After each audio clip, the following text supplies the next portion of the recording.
Kami, mag-adjust na lang talaga. Adjust na lang.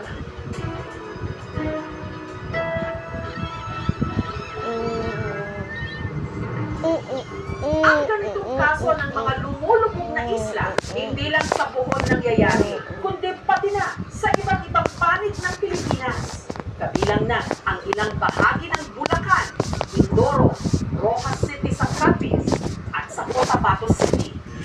Sa datos ng Greenpeace East Asia, dahil sa 13.24 mm na pagtaas ng level ng tubig ng Manila Bay, hindi lang natin namamalayan, pero lumulubog na rin ang Metro Manila ng 10 centimeters kada taon.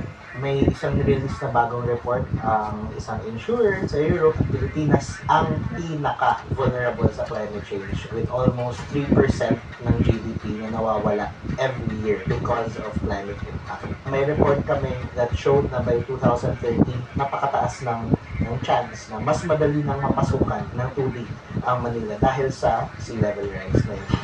Simula taong 1880, tinatayang umabot na ng 21 hanggang 24 centimeters ang itinaas ng dagat o sea level sa buong mundo.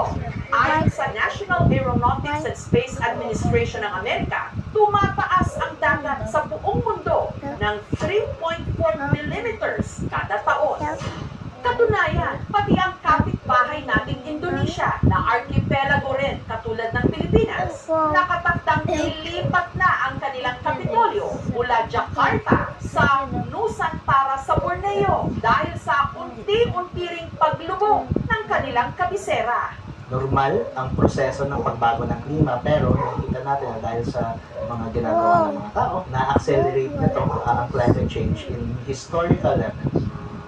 Isa pa sa mga indikasyon na malala na talaga ang mga epekto ng climate change, ang global warming na ayon sa mga eksperto, maaari na ngang ituring ngayon na global boiling dahil sa pagtaas ng temperatura ng mundo. Kaya nga rin daw, napakainit ngayong tag-init dito sa Pilipinas. May kalalabas lang na isang report that showed na yung April temperatures are the highest in recorded history. 1.58 degrees higher than pre-industrial average na yung average temperature ng April. Trailer lang to.